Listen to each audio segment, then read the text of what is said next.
말씀 시편 126편 1절에서 6절, 시편 126편 1절에서 6절 전체 말씀입니다.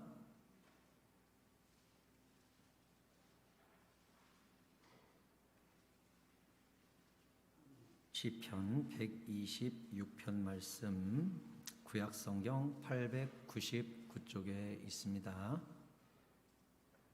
시편 126편을 1절부터 끝절 6절까지 저랑 한 절씩 교독해서 읽도록 하겠습니다. 제가 1절을 먼저 읽겠습니다.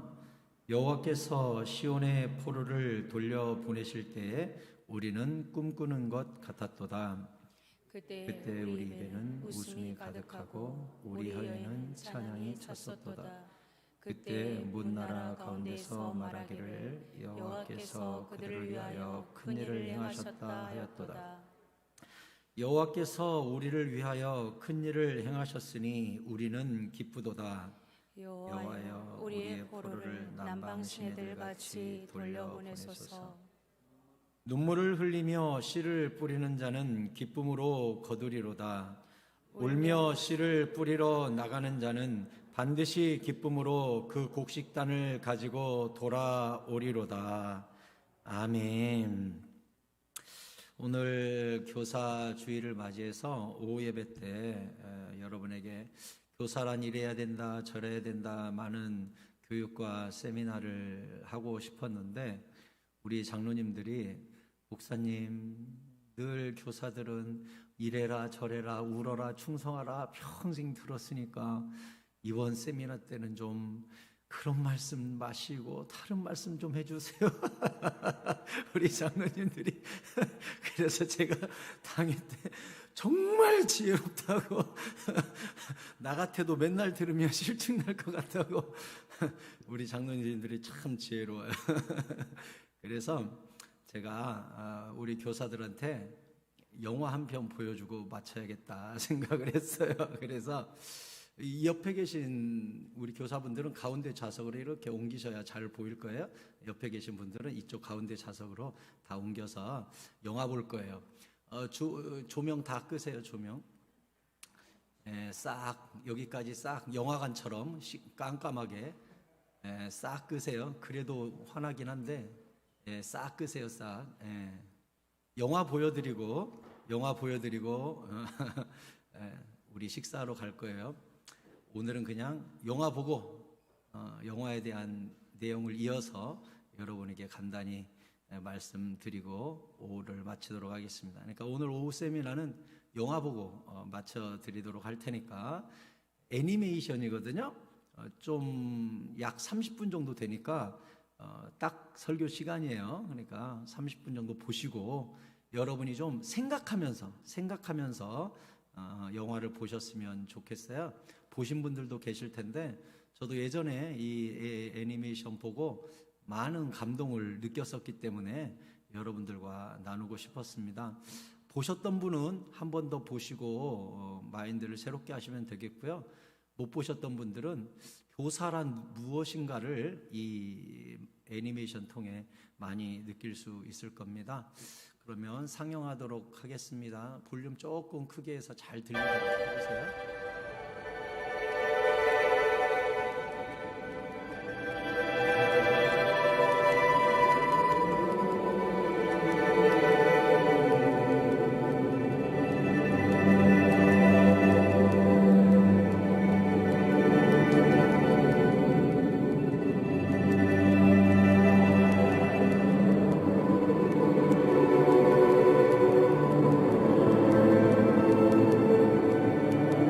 아주 오래전 난 사람들한테 잘 알려지지 않은 산길을 따라 여행을 떠났다.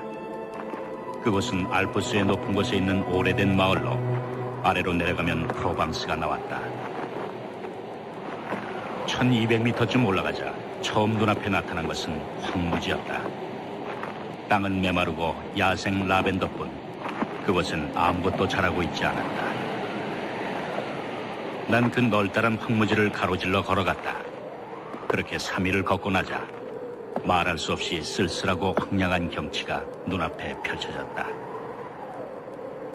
난 사람들이 떠나버린 마을에 천막을 쳤다. 준비해온 물은 어제 다 떨어졌다. 물을 찾아야 했다. 버려진 채 뜯겨진 벌통같이 보이는 쓰러져가는 집들이긴 하지만 근처에 샘터나 어쩌면 우물이 있을지도 몰랐다.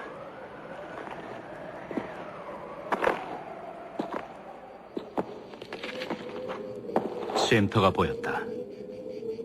그러나 말라 있었다. 비바람에 지붕마저 날아간 67채의 집들과 종탑이 무너져 내린 조그마한 예배당이 사람 사는 여느 마을처럼 옹기종기 들어서 있었다. 하지만 아무도 없었다.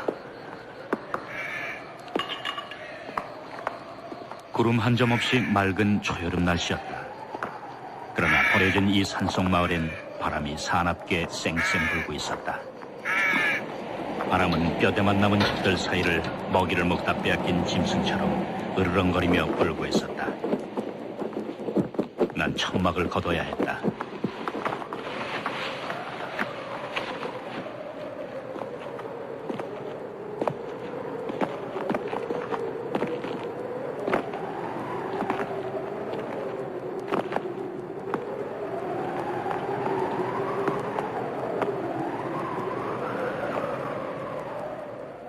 다섯 시간이나 걸었지만 어디에도 물은 보이지 않았다. 아니, 있을 것 같은 흔적조차 보이지 않았다. 어느 곳이나 모두 메말라 있었다. 여기도 라벤더만이 자라고 있었다.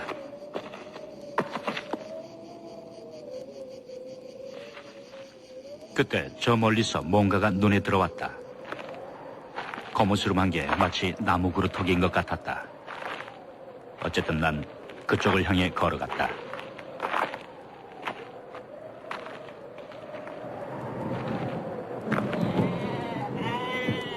양치기였다. 곁에는 30마리쯤 되는 양들이 마른 풀 위에서 쉬고 있었다.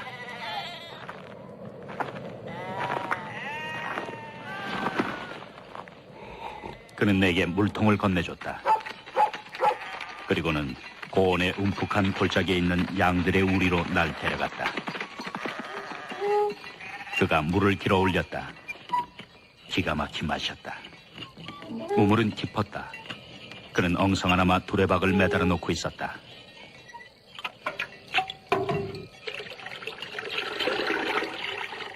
그는 말이 없었다. 혼자 사는 사람들이 대부분 그렇듯이. 그러나 왠지 자신감에 차 있는 사람이란 느낌이 들었다. 하지만 황량한 그곳에선 어쩐지 이상하게 느껴졌다. 그는 오두막이 아니라 돌로 만든 집다운 집에서 살고 있었다.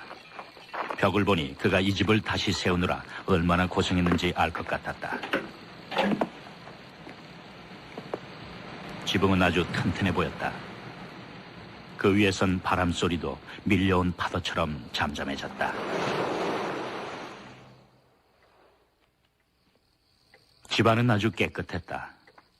엽총과 그릇들은 잘 닦여져 걸려 있었고 난로에선 수프가 끓고 있었다. 그는 말끔히 면도도 하고 있었다. 그의 옷은 단추 하나 달랑거리지 않았으며 기운 자국이 보이지 않을 정도로 꼼꼼하게 잘 꿰매져 있었다.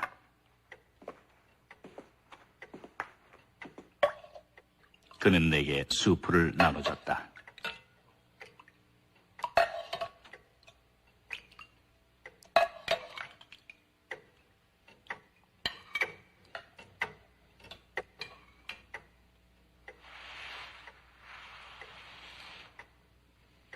식사 후 난 그에게 담배를 권했다.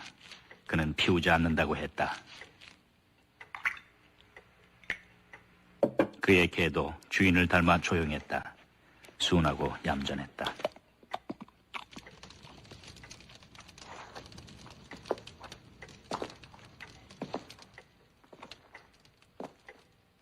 그는 내게 하룻밤을 묵도록 해주었다.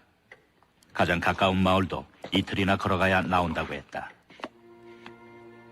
그 지역에 드문드문 박혀있는 마을들의 사정에 대해 난 잘 알고 있었다. 길이 끊기면서 나타나는 하얀 참나무 숲속 여기저기에 4-5개쯤 되는 마을들이 산비탈 위로 흩어져 있었다. 마을 사람들은 수출 구워 먹고 살았다. 모두 가난했다. 여름이나 겨울이나 살을 내는 모진 추위는 견디기 힘든 것이었다. 게다가 고립감은 그들의 삶을 더욱 비참하게 만들었다. 탈출구는 없었다. 탈출코자 하는 욕망은 무서운 야망이 되었다. 남자들은 수출 구워 도시로 갔다가 집으로 돌아왔다. 착실하게 살던 이들도 끔찍한 현실 앞에 무너졌다. 여자들은 분노로 가득 차 있었다. 그들은 모든 것에 경쟁을 했다. 수출 파는 것에서 교회에 가는 일까지 좋은 일이든 나쁜 일이든 더 잘하기 위해 칭찬이든 비난이든 더 받기 위해 서로 끊임없이 싸웠다. 게다가 늘 바람이 불었다. 바람은 사람들의 정신을 갉아먹었다. 자살하는 사람들, 미쳐서 살인을 저지르는 이들이 전염병처럼 번졌다.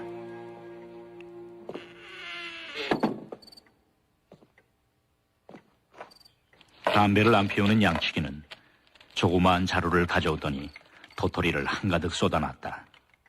그는 그걸 하나하나 꼼꼼하게 살피면서 좋은 도토리와 나쁜 도토리를 가려내기 시작했다.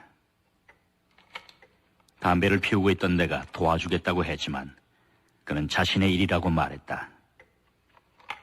하긴 그가 그처럼 꼼꼼하게 가려내는 걸 본 난 더 이상 고집을 부리지 않았다. 우리가 만나 처음으로 나눈 대화였다. 쓸만한 도토리가 웬만큼 모이자 그는 그걸 10개씩 나눴다. 그러면서 다시 그 도토리들을 눈앞에 들어 살펴보면서 너무 작거나 흠이 난 것들을 또 가려냈다. 그렇게 가려낸 좋은 도토리들이 100개쯤 모이자 그는 일을 멈췄다. 우린 잠자리에 들었다. 그와 함께 있는 것만으로도 평화로웠다. 이튿날 아침, 난 하루 더 그의 집에 머물러도 괜찮겠냐고 물었다. 그는 당연하다는 듯 받아들였다. 아니, 오히려 어떤 일에도 결코 방해받지 않는 것 같아 보였다. 사실 난 하루 더 쉬어야 할 정도로 지쳐있지 않았다. 하지만 난 그에 대해 호기심이 생겼다. 그는 우리에서 양떼를 몰고 나와 목초지로 데리고 갔다. 떠나기 전 그는 어제 꼼꼼히 골라낸 도토리가 든 주머니를 물이 든 양동이에 푹 담갔다. 그의 지팡이가 눈에 띄었다. 두께가 내 엄지만한 쇠막대기로 길이는 내 어깨쯤 되어 보였다.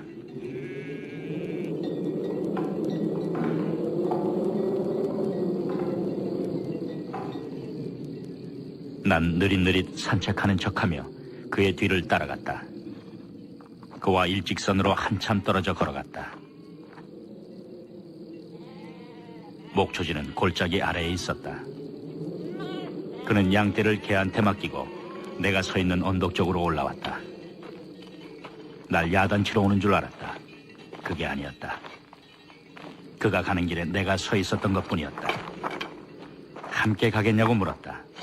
봉우리 쪽으로 한참 더 올라가는 곳이었다. 목적지에 다다르자 그는 쇠지팡이로 땅을 꾹꾹 찔렀다. 구멍이 파이자 도토리를 넣곤 다시 구멍을 메웠다.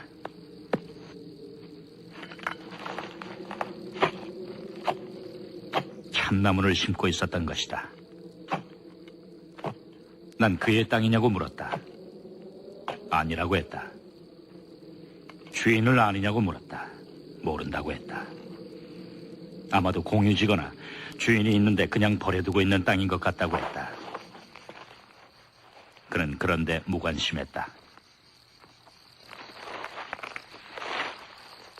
그는 도토리 배가를 하나하나 정성스럽게 심어 나갔다.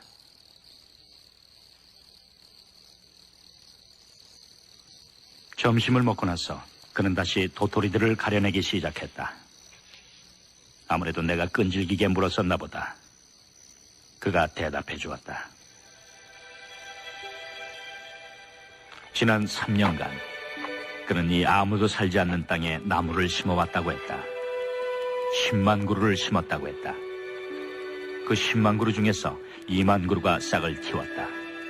하지만 그 2만 그루 중 절반은 다람쥐에게 갉혀먹히거나 프로방스 특유의 환경 때문에 잃게 될 거라고 했다. 그렇다면 앞으로 1만 그루의 참나무들이 자라나게 될 것이었다. 그 황무지에서 말이다. 난 그의 나이가 궁금해졌다. 50은 확실히 넘어 보였다. 55이라고 했다. 그 양치기의 이름은 엘제아르 부피에였다. 그는 산 아래서 농사를 지었었다. 그게 인생 전부였다. 그는 하나뿐이었던 아들과 아내를 잃었다. 그 후 이외진 곳으로 들어와 양떼와 개와 함께 조용히 살아가는 걸로 만족하고 있었다. 그는 나무가 없어 땅이 죽어가고 있는 것이라고 했다. 그리곤 달리 할 일도 없어서 자신이 이 땅을 살려내보기로 결심했다고 말했다. 미래에 대한 젊은이다운 자기중심적인 생각에서 난 이렇게 말했다. 30년 안에 이 1만 그루의 나무는 아주 커다란 숲을 이루게 될 거라고. 그는 담담하게 말했다. 앞으로 30년을 더 살게 된다면 이 1만 그루 따윈 바닷물에 떨어뜨린 물 한 방울에 지나지 않을 정도로 더 많은 나무를 심어 나갈 것이라고. 그는 진작에 너도 밤나무도 심어두었다. 그것은 벌써 한가득한 묘목장이 되어 있었다. 참으로 아름다웠다. 그는 또 자작나무를 심을 거라고 했다. 골짜기 아래쪽은 땅 위에 습기가 조금 남아있다는 것이다. 다음 날 우린 헤어졌다. 이듬해인 1914년 1차 세계대전이 일어났다. 난 전쟁터에서 5년을 보냈다. 병사였던 난 나무에 대해 생각할 겨를이 없었다.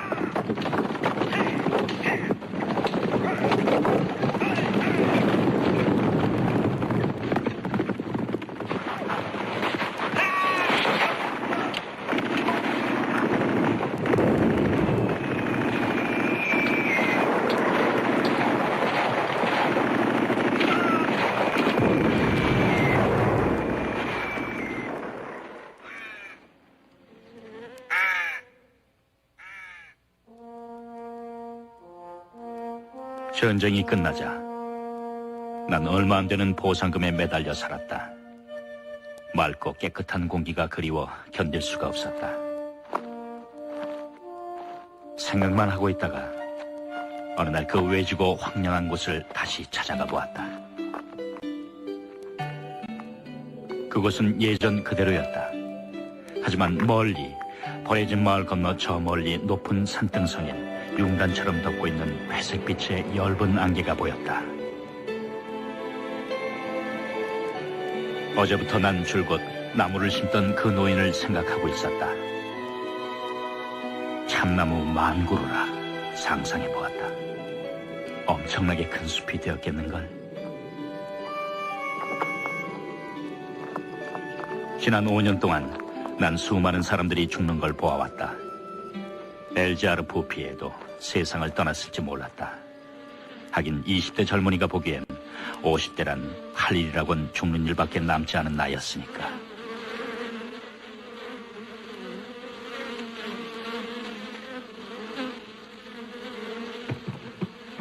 하지만 그는 살아있었다.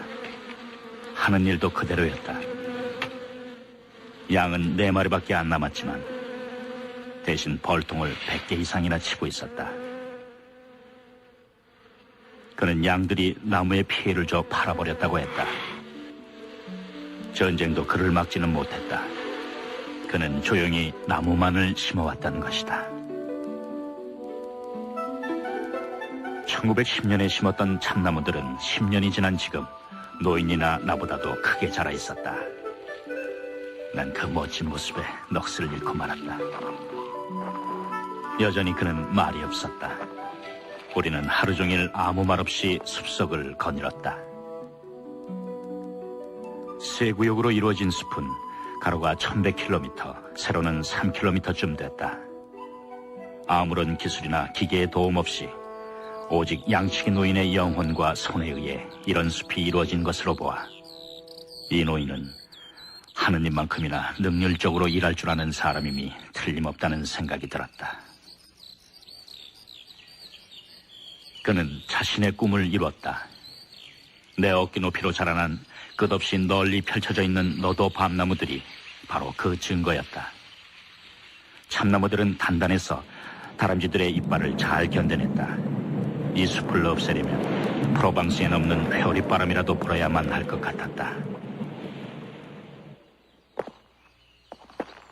그는 자그마한 5년생 자작나무 숲으로 날 데려갔다.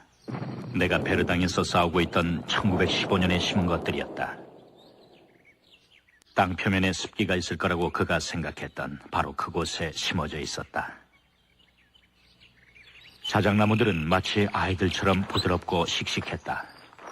숲은 자연의 순리를 따라 자라고 있는 것 같았다. 그는 걱정하지 않았다. 그저 꾸준히 나무만을 심을 따름이었다. 마을을 거쳐 아래로 내려가자 물이 흐르고 있는 것이 보였다. 언제나 메말라 있었던 시내였다. 그것은 내가 이 산에 올라와 본 것 중 가장 소중한 숲이 내린 선물이었다. 아주 오래전 이 시내에는 물이 가득 흘렀었다. 앞에서 말했던 그 비참한 마을들엔 아직도 로마 시대 마을의 유적들이 남아있었다. 그곳을 발굴하던 고고학자들은 낚싯바늘을 발견했다. 하지만 20세기 사람들은 물을 얻기 위해 무언가를 짓거나 만들어야만 하게 되었다. 바람은 시들을 널리 퍼뜨렸다. 시냇물이 흐르기 시작하자 버드나무가 갈대가 초원과 들과 꽃들이 살아나기 시작했다. 하지만 변화는 아주 서서히 일어나 마치 늘 그래왔던 것 같았다. 산토끼나 멧돼지를 잡으러 들어왔던 사냥꾼들도 어린 나무들이 울창하게 자라고 있는 것을 보았다. 하지만 그들은 땅이 부리는 변덕일 뿐이라고 여겼다. 그래서 노인의 숲은 그대로 있을 수 있었다. 사람이 한 일이라는 걸 알았다면 그대로 두지 않았을 것이다. 하지만 대체 누가 의심했었겠는가? 마을 사람들이나 관리들 중 그 누가 이렇듯 고집스럽게 선한 일을 하는 사람이 있을 거라고 상상했겠는가?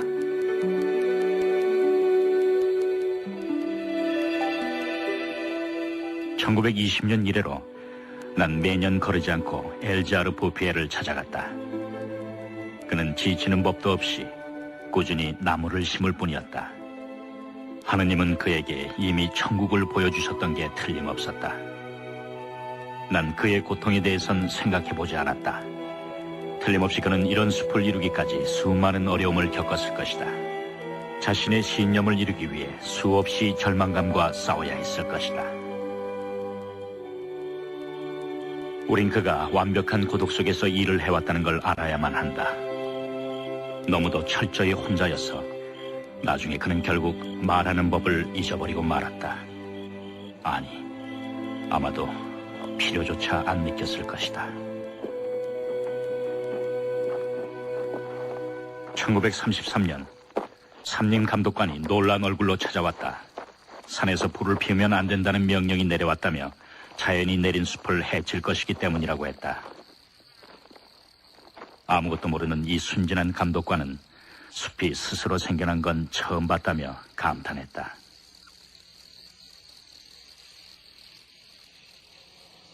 (1935년엔) 정부 관리들로 이루어진 대표단이 자연이 내린 숲을 조사하기 위해 찾아왔다. 그들 중에는 삼림부 고위 관리들과 몇 명의 국회의원들, 그리고 전문가들도 있었다. 그들은 의논하고 또 의논했다. 결국 뭔가 조치를 취하기로 결정했다. 다행히도 한 가지 반가운 일만 빼곤 아무 일도 실행되지 않았다. 숲은 정부 관리 책임하에 들어가게 됐고 숲 굽는 일은 금지됐다. 어린 나무들이 내뿜는 건강한 기운과 아름다움에 넋을 잃었기 때문이었다. 숲은 국회의원들에게조차도 마법을 걸었던 것이다.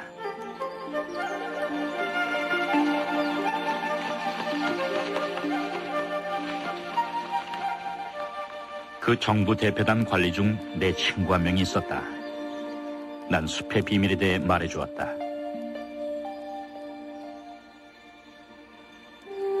일주일쯤 지나 우린 엘자르 부페를 찾아 산 위로 올라갔다.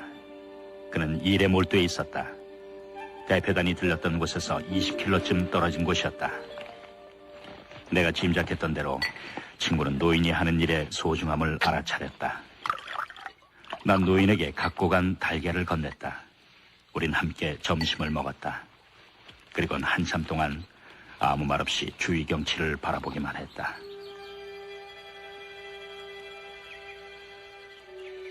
언덕을 올라갔다. 그곳은 우리 키의 4배 정도로 자라난 나무들로 덮여 있었다. 1913년 당시 모습이 생각났다.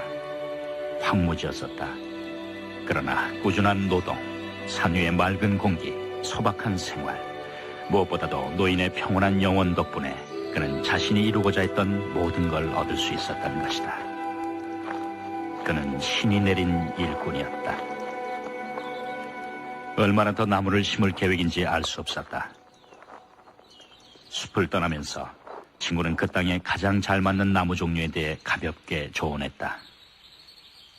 하지만 강요하진 않았다. 산을 내려오면서 그가 말했다. 노인이 나보다 훨씬 더 잘 알고 있더군.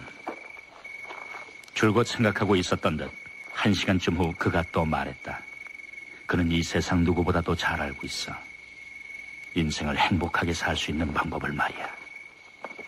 이 친구 덕분에 숲뿐만 아니라 엘자르 부페의 노인의 행복도 지켜질 수 있었다. 단 한 번 위험했던 적이 있었다. 1939년 2차 세계대전 때였다. 나무를 사용하는 자동차 기관 때문에 나무가 모자라게 되었다. 그러자 사람들은 참나무를 베어내기 시작했다. 하지만 숲이 깊어 운반이 불편하자 경제적으로 손해인 것이 드러났다. 사람들은 떠났다.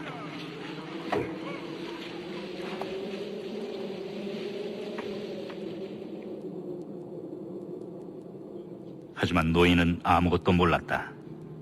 1914년에도 그랬다. 이번에도 전쟁이 아랑곳하지 않고 숲속에서 조용히 일할 뿐이었다.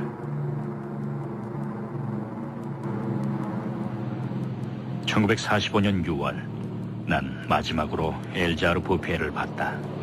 그때 그의 나이 87이었다. 난 옛날엔 황무지였던 그곳을 다시 찾아 나섰다. 전쟁이 남기고 간 혼란에도 불구하고 그곳엔 듀랑 골짜기와 산 사이를 오가는 버스가 있었다. 버스가 너무 빨리 달려서 그런 탓인지 내가 옛날에 처음 왔을 때 걸었던 길을 더 이상 알아볼 수가 없었다. 마을 이정표를 보고 나서야 비로소 그토록 황량했던 바로 그곳에 내가 와 있다는 사실을 깨달았다.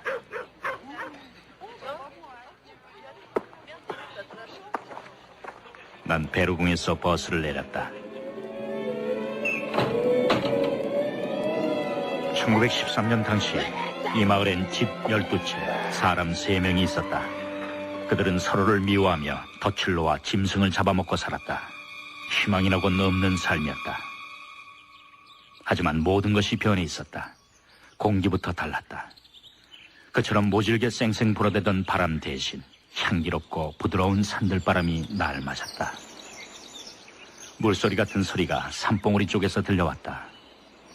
숲속에서 나는 바람소리였다. 그런데 더욱 놀랍게도 진짜 물소리가 들려왔다. 물이 흘러내리도록 마을 사람들이 만들어 놓은 샘터였다.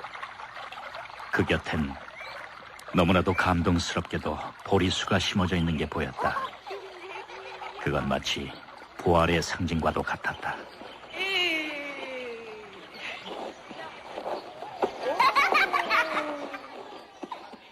베르공 여기저기 재건을 꿈꾸며 마을 사람들이 시작한 일들이 눈에 띄었다. 희망이 다시 살아난 것이었다. 잿더미는 치워지고 부서진 담들이 다시 지어지고 있었다. 새로 칠한 집들 주위엔 갖가지 야채와 꽃들이 골고루 가지런히 심어져 있는 정원들이 있었다. 양배추와 장미, 금어초와 백합, 샐러리와 아네모네가 함께 있었다. 누구나 살기를 꿈꾸는 곳으로 변해 있었다. 여기서부터 난 걸어가기로 했다. 전쟁이 끝난 지 얼마 안 돼 산은 아직 활력을 되찾지 못했다. 하지만 죽어있던 산은 다시 살아나고 있었다. 산비탈 맨 아래쪽엔 호밀과 보리가 가득 자라고 있는 조그만 들판이 보였다. 산골짜기 사이론 파릇파릇한 풀밭이 보였다.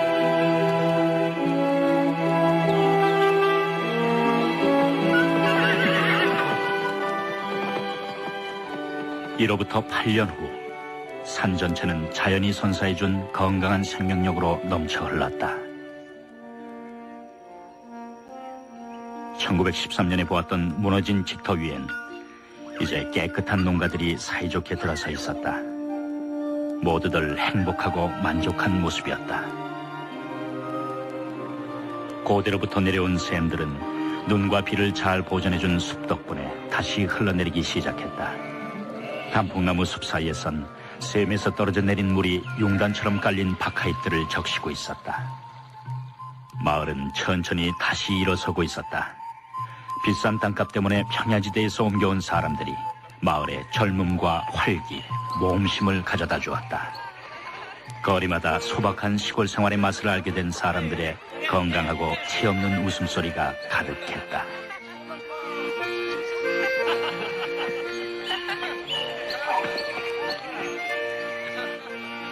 옛날부터 이곳에 살아왔지만 지금은 새 사람처럼 달라진 마을 사람들과 새 이주자들까지 합치면 10,000명 이상의 사람들이 엘자르 부피의 덕분에 행복을 되찾은 것이었다.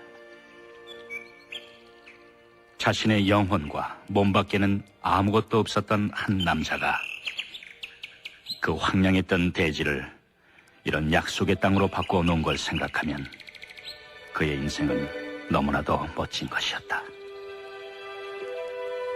이 모든 걸 가능케 한 그의 신념과 인내, 그리고 아낌없는 영혼을 생각할 때마다 내 가슴은 그 노인을 향한 말할 수 없는 존경심으로 가득 차오른다.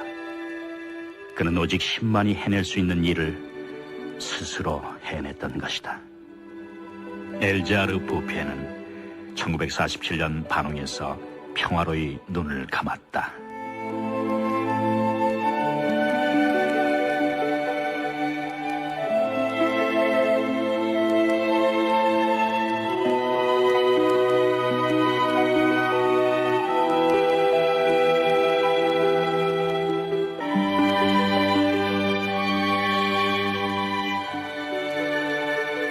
영화 잘 보셨어요? 어떤 내용이에요? 한 사람이 끝까지 씨를 뿌리니까 결국은 산을 살리고 사람을 살리는 이야기죠. 제가 이 이야기를 통해 여러분에게 드리고 싶은 이야기는 뭐냐면, 교사란 누가 알아주든 그렇지 않든 죽도록 고집스럽게 씨를 뿌리는 사람이라는 거예요. 그래서 지난번 우리가 어린이 주일에 어린이들의 단순함의 능력을 보았다면, 교사들은 꾸준함의 능력을 맛봐야 합니다. 그래서 이 도토리가 어떻게 될지 모르지만 내가 눈물로 물을 데워서 싹이 트기까지 내가 끝까지 씨를 뿌린다라는 생각을 가지고 씨를 뿌리는 일, 이게 바로 교사가 하는 일이에요.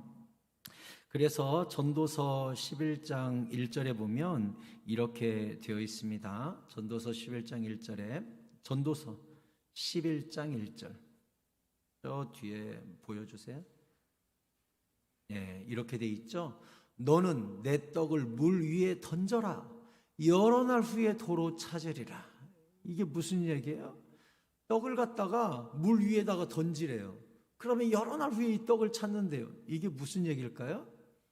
내가 누군가에게 떡을 베풀고 씨를 심고 울어주고 선행을 베풀고 교육을 하는 일들이 당장은 물에 퐁당 빠져서 없어지는 것 같대요. 선행을 베풀고 교육을 하는 일들이 당장의 눈앞에 성과가 없대요. 그냥 물 위로 퐁당퐁당 물에 빠지는 떡처럼 보인대요. 그런데 어느 날 내 뒤를 돌아보면 여러 날 후에 이 떡이 굴르고 굴러서 큰 떡이 돼서 내 삶에 돌아오는 거예요. 제가 예전에 고등부 사역할 때 80이 넘은 80까지는 안 됐군요. 70이 넘은 교사가 있었습니다. 할머니 교사분이신데 제가 고등부 사역할 때 1월 첫 주에 반배정을 해요. 그리고 1월 첫날 자기 반에 가면 선생님하고 상견례를 하겠죠. 그러고 나면 제가 1월 달까지는 반을 옮길 수 있게 했습니다. 그러니까 아이들이 그 반에 갔더니 안 친한 친구, 학교에서 나오고 별로 관계가 안 좋은 친구가 있다. 그러면 목사님 저 반 바꿔주세요 하면 반을 바꿔줄 수 있도록 한 달간은 유예 기간을 줬어요.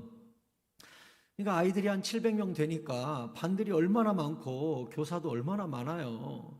근데 아이들이 그 70 넘은 할머니 반에 가면 한 달 후에 그 반을 가보면 2명 남았습니다. 다른 반으로 다 갔어요.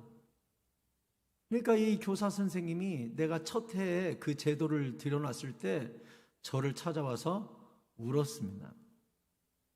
목사님, 반을 바꾸게 하다니 말이 됩니까? 한 달 지나니까 내 반 아이들 다 없어지고 2명 남았어요. 저보고 교사하지 말라는 겁니까? 저 교사 죽을 때까지 하고 싶어요. 그분이 30년 근속인가 했어요, 교사를.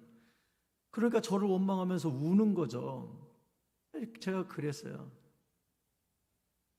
전사님, 아이들을 위해 눈물로 아이들을 사랑해 줘 보세요. 연말에 다른 열매가 있을 겁니다. 그랬더니 이 권사님이 남은 2명 데리고 이제 반을 하는데 제가 그 2 아이를 불러서 물어봤어요. 너희들은 왜 반 안 옮겼어? 걔네들이 뭐라고 했게요? 선생님 불쌍해서요. 우리까지 가버리면 선생님이 가르칠 애가 없을 것 같아가지고 우리는 선생님 불쌍해서 남았어요 그러더라고요. 근데 이 선생님이, 이 권사님이 그때부터 아이들에게 이 카톡 보내는 법, 문자 보내는 법도 모르는 거예요, 이분이 원래가. 근데 이 2 아이들한테 그때부터 사랑을 해주기 시작하는데 아침마다 아이들 등굣길에 하루를 힘내어서 살 수 있는 문자를 보내줘요. 그리고 저녁에는 오늘 너무 수고했다고 격려 문자를 보내줘요. 이 2 아이한테 2월 달부터 이 2 아이들한테 지극정성으로 사랑을 쏟아요. 그리고 자기는 금요철아 나오면 울면서 하나님 아이 2명 남았어요. 저 교사 그만둬야 됩니까? 주님께서 복 좀 주세요 하고 막 울면서 날마다 2 아이들을 사랑해주고 기도해주고 2 아이들의 이름을 불러가면서 눈물로 씨를 뿌리는 거예요. 연말이 됐습니다. 그 반이 12명이 됐어요. 12명이. 내가 놀래가지고 권사님 어떻게 된 거예요? 저는 그냥 사랑해주고 울었습니다. 그 이듬해가 됐습니다. 또 제가 광고했죠, 앞에서. 1월달 한 달 동안에는 반을 옮길 수 있으니까 좋은 애들, 친한 친구들 있으면 옮기세요. 1월 마지막 주가 되니까 그 할머니 반이 또 2명 남았어요. 이번엔 다르더라고요. 제가 찾아가서 권사님 미안해요 그랬더니 주먹을 꽉 쥐면서 목사님 염려하지 마세요. 연말 되면 하나님이 또 10명 넘게 주실 거니까 걱정하지 마세요 이러더라고요.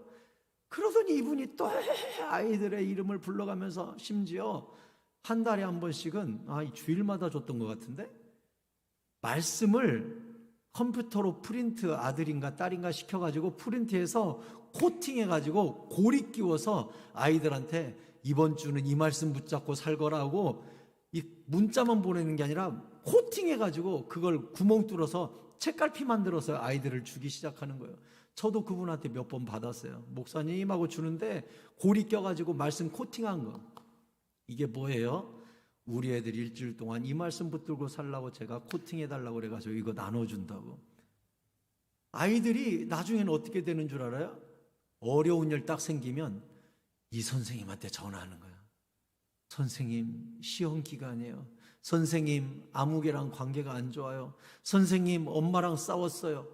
권사님한테 연락해 주는 거예요. 그럼 권사님이 걱정 마. 권사님 기도하는 권사님이잖아. 와서 늘 울어주고 아이들을 위해 기도해 주는 거예요. 그러면 해결되면 선생님 고마워요. 연말 되면 또 15명, 또 어떤 해에는 20명 이렇게 이 권사님이 부흥을 시키는 거예요. 그래서 제가 그걸 보면서 깨달았죠. 아까 이 나무를 심은 노인 엘자르 비페르처럼 끝까지 울어주고 포기하지 않고 끝까지 가니까 결국은 아이들도 그 진심이 이심전심으로 통하게 되니까 결국은 역사가 일어나는구나. 오늘 본문 6절에 울며 씨를 뿌리러 나가는 자는 반드시 기쁨으로 그 곡식단을 가리고 돌아오는도다 그랬어요. 여러분, 우리 눈물로 싹이 나는 것이 다음 세대입니다. 여기 계신 교사 여러분, 첫 번째로 여러분께 드리고 싶은 말씀은 정말 고맙다는 거. 여러분 정말 고마워요. 이 눈물의 길을 걸어가 주셔서 정말 고마워요. 두 번째로 드리고 싶은 말씀은 포기하지 말라는 거. 당장은 떡이 없어지는 것 같지만 수면 아래에서 역사가 일어나고 있다는 것을 기억해 달라는 거예요. 갈라디아서 6장 9절이 우리에게 뭐라 그랬습니까? 함께 읽어볼까요? 시작. 우리가 선을 행하되 낙심하지 말지니 포기하지 아니하면 때가 이름에 거두리라. 아멘. 여러분, 우리가 교사로서 우리 자녀와 다음 세대를 위하여 포기하지 않고 꾸준함의 힘을 일편단심으로 보여준다면 하나님의 때에 기쁨으로 곡식단을 가지고 돌아올 그날이 있음을 기억하시기 바랍니다. 말씀을 맺겠습니다. 일전에도 제가 여러분께 말씀드린 적이 있지만 제 제자 중에 엉망진창이었다가 예수 믿고 교회에서 처음으로 야, 너 드럼 배워봐 해가지고 억지로 드럼 배웠던 그 친구 이야기 여러분 예전에 제가 했던 기억이 나요. 억지로 드럼 배우게 하고 억지로 교회 나오게 하고 그 아이를 위해 교사가 울고 찬양팀이 접근해주고 안아주고 끊임없이 사랑을 해주었던 그애 해골바가지 반지 끼고 은목걸이 체인하고 나시티에 문신하고 반바지 입고 쓰리빠 신고 교회 오고 머리 샛노랗게 물들여가지고 분위기 깨뜨렸던 그애. 그런데 제가 사랑해주고 교사가 사랑해주고 찬양팀이 사랑해주고 끊임없이 품어줬는데 제가 그 교회를 떠난 지 4년 만에 제가 부산에 있을 때 횡단보도예요. 교회 앞 횡단보도에 제가 서 있는데 전화가 왔어요. 낯선 번호로. 여보세요. 목사님 안녕하세요. 저 기억나세요? 누군데? 저 아무개입니다. 오랜만이다. 너 어떻게 지내냐? 저는 그 전화할 때만 해도 얘가 이제 교회 안 다니나? 왜? 너무나 불안했으니까. 막 너무 날라리 같이 하고 다니니까. 뭐 락한다고 막 그러고 랩한다고 그러고 막 이러니까. 그런데 교회에서 끊임없이 사랑을 해줘서 드럼을 쳤었는데 4년 후에 전화가 와서 그러는 거예요. 목사님, 금방 교회에서 전화가 왔어요. 내일 오후 예배 때 드럼 치래요. 저 처음에 목사님이 드럼 배우라고 했을 때 어느 날 꿈이 생기더라고요. 하나님, 나도 언젠가 우리 교회 메인 예배 드럼 한번 치게 해주세요.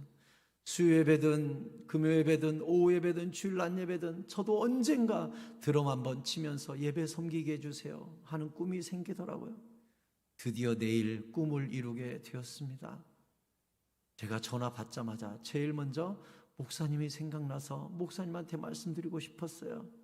그래서 내가 너무 잘했다, 너무 잘했다, 고맙다, 고맙다 그랬더니 이 애가 목사님 그럼 끊겠습니다 하면서 마지막으로 저에게 했던 말이 있어요. 그 전화기에 마지막에 목사님 저 믿어주셔서 감사합니다. 그리고 전화를 툭 끊는 거예요. 제가 횡단보도에서 건너질 못했어요. 저 믿어줘서 고맙습니다 하고 툭 끊었는데 제가 전화기를 멍하게 바라보면서 횡단보도를 건널 수가 없었어요. 이 마음에서 뭔가 울컥하는 게 올라오더라고요. 사랑하는 교사 여러분, 주님이 우리를 믿어주시고 사랑해 주시고 기다려 주어서 오늘 여기 있는 것입니다. 그렇다면 그 받은 사랑대로 우리가 맡은 제자들을 믿어주고 기다려주고 울어주고 사랑해줌으로 말미암아 어느 날 여러분의 제자가 어느 자리에 가서 사실 오늘 내가 여기 있었던 것은 그 교사 때문이라고, 그리고 어느 날 여러분에게 문득 전화해서 아무개 집사님, 아무개 권사님, 아무개 선생님 저 믿어주셔서 고마웠어요. 저 마음 나누어 주어서 고마웠어요. 저에게 비전 주어서 고마웠어요. 사랑을 고백하는 날이 문득 우리에게 오지 않겠습니까?